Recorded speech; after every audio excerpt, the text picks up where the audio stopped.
This is the memorial to the thousands of men, mainly Jews, who were murdered at the concentration camp known as Auschwitz III, often called Monowitz, the name of a nearby village. This is the letter written by Hans-Peter Messerschmitt, who was a prisoner in Auschwitz III. The letter was smuggled out of the camp and is now an exhibit in the Jewish Museum in Berlin. The handwriting is now too faded for us to read, but the museum have provided a transcript of the original German with an English translation. Seeing this letter in the Jewish Museum, I felt I wanted to respond, and this film is my reply to Hans-Peter Messerschmitt's letter. I was born in 1948. My father was an American soldier, my mother a British servicewoman. I grew up in London, a city of bomb sites, a city that had been smashed up in the air raids of the Luftwaffe. So I was aware, even as a boy, of the terrible destructive forces that had been unleashed in this war with Germany. But nothing prepared me for the day when, looking through my father's bookcase, I must have been about 12 years old, I came across his copy of Lord Russell's Scourge of the Swastika. Lord Russell's book was one of the first to describe the Nazis' systematic use of industrial murder to exterminate the Jews, the Roma, homosexuals, people with disabilities, to wipe them off the face of the earth. The photographs in the book frightened me, but I went back to it again and again, both attracted and repulsed by its content. Later, as I understood something more about the death camps, something more about the Holocaust, reading Primo Levi, Elie Wiesel, I came to see something of the enormity of what had happened in Nazi Germany, and felt it my responsibility to never forget these things. In this state of mind, I stood in front of Hans-Peter Messerschmitt's letter and read. He tells of the camp's morning routine. 4 a.m., get up, make beds, get dressed, eat, roll call, then march out to the Buna works of IG Farben. Disappointed about how little there was to read, I went across to the German transcript. Perhaps there was something more there. But it looked the same, only it was shorter. In the transcript, the end of the last sentence had been cut. There was no mention that Hans-Peter Messerschmitt had marched out each morning to the Buna works of IG Farben. This bit was missing, but the fact that he'd walked out to the Buna works was the whole point of Monowitz, which was IG Farben's private concentration camp. So, who were IG Farben? What was Buna? IG Farben were Germany's largest chemical manufacturer, a huge corporation. Buna was their trade name for the artificial rubber that they had invented. With their production of synthetic fuel and Buna, IG Farben were an integral part of the German war machine. Without them, Hitler could not have waged his wars. So why have we never heard of IG Farben?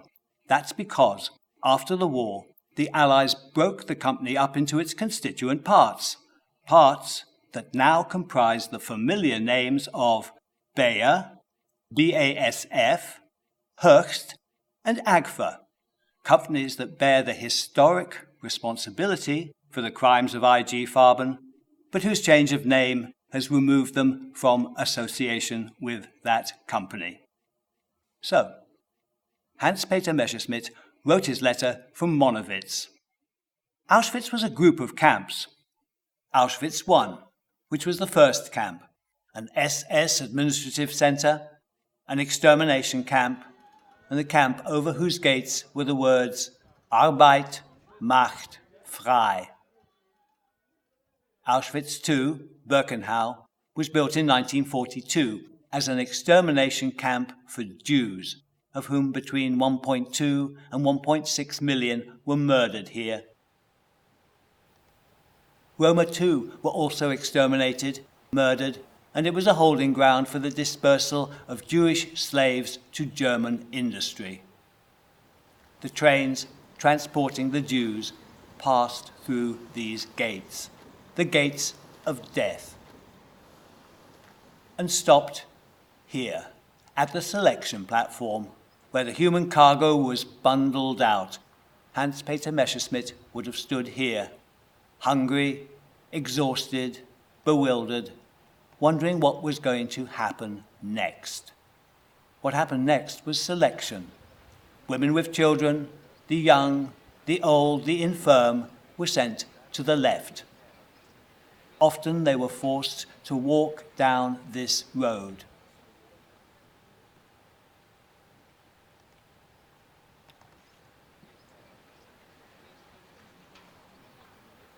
This long, narrow, stony road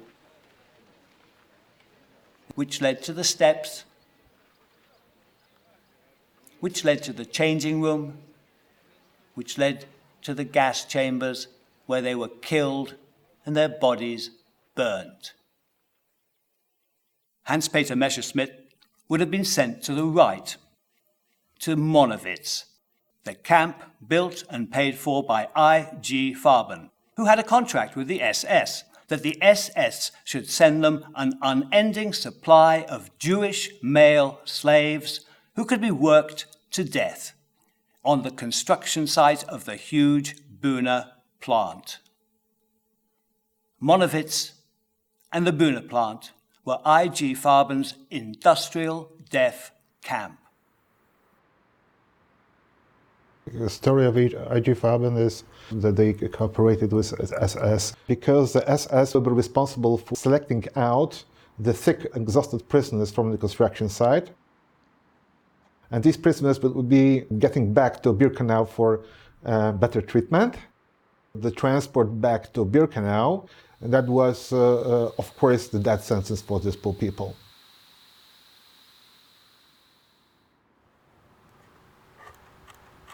The IG Farben had to realize what was going on in Birkenau. I believe that they had to know more or less about the gas chambers, because for the locals it was clear. My grandma was in the city on the other side of a river during the war, and everybody, the local Polish people, they knew what was going on in the concentration camp. They heard about the gas chambers and about the crematoria. And moreover, those Jews who survived the selections on the ramp in Birkenau, they, to some extent, they were being sent to Monowitz. So they could work together with other prisoners and with under the supervision of the German Meister from time to time, as usual, despite the fact that it was forbidden. But they had the chance to talk. And if the German foreman asked the prisoner, what are you doing here? So he might simply answer that I'm here because I'm Jewish. And what happened to your wife and your children? Well, they were murdered immediately upon our arrival to Birkenau. So that was not the secret to anyone in Auschwitz. So I don't think that the management of the company was not aware about all these crimes and horrible things that were going on in Birkenau.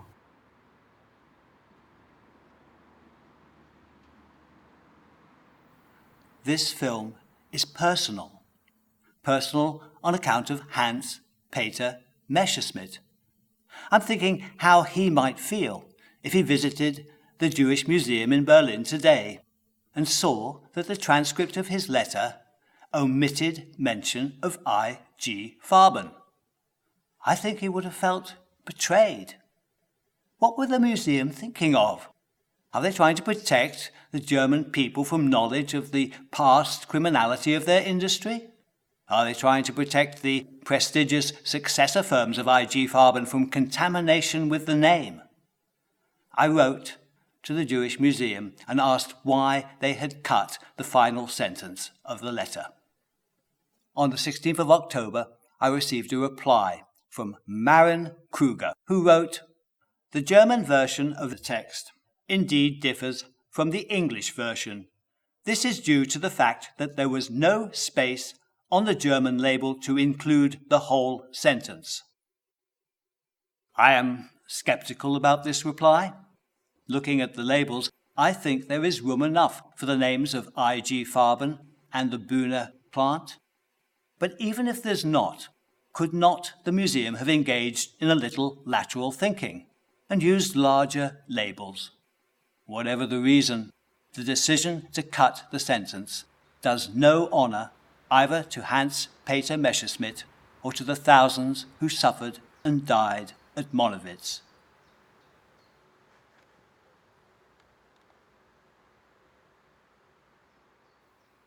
Auschwitz I and Auschwitz II are today visited by millions of people. They walk across the actual ground of the camps. They see things. They can understand something of what happened in these places.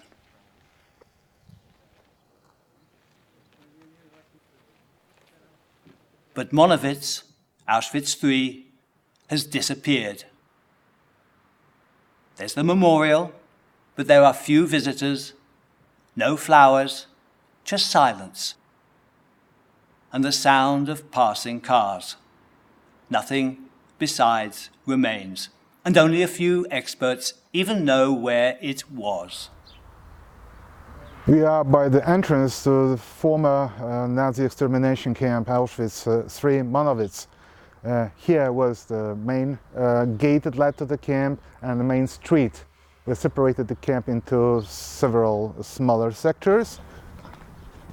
So just behind the gate, on the small square, that was the site where the orchestra, the prisoners played music while the others were walking down the street and they were returning to the factories. They played the military music, the marches, and the prisoners had to walk in the rhythm of the music.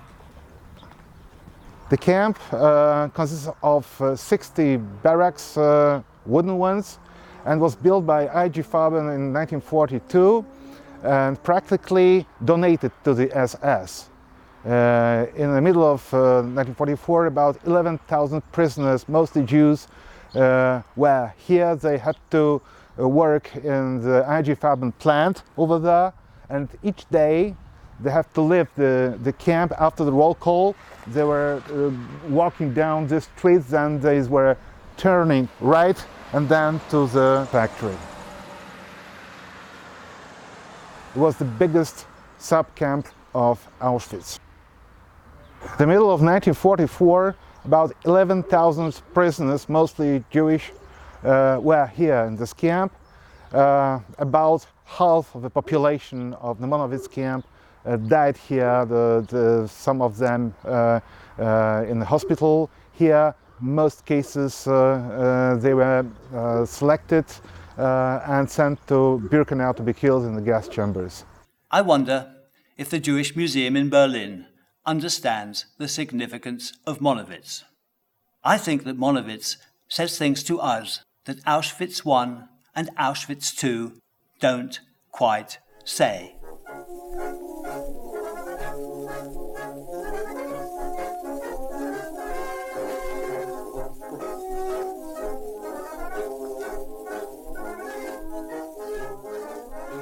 When the slaves marched out of the Monowitz camp, the short distance to the Buna factory, this is where they came.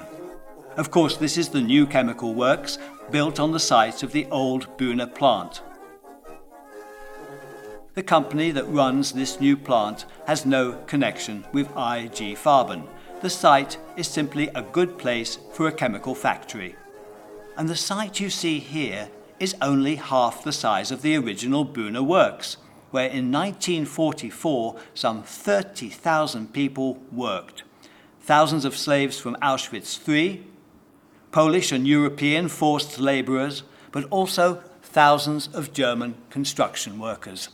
And that's the point. As Peter Sietkowitz said, what was different about Auschwitz III was that everything happened there in plain view. When the Jewish slaves marched out of the Monowitz camp onto the Buna site, everyone on that site could see exactly what was going on.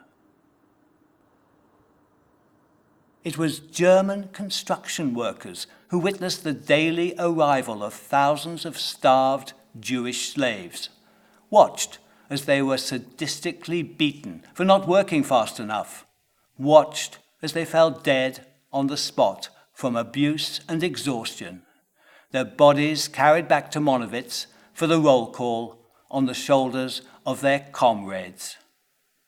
It was ordinary German workers who watched, ordinary people who after the war were forced by the Allies to file past the bodies of the dead SS victims, and the businessmen who did the deals with the SS. They were ordinary businessmen, like businessmen everywhere, just doing the best for their company. In its openness to being witnessed, Monowitz asks us questions about our humanity. It was people like us who watched and carried on as normal. It was ordinary businessmen who built a death camp for the SS. Monowitz tells us how quickly we become numbed by the evil that happens in our midst. But it also asks questions of today's large corporations and their executives, if they are as indifferent as the IG Farben executives to the amoral shadow cast by their actions.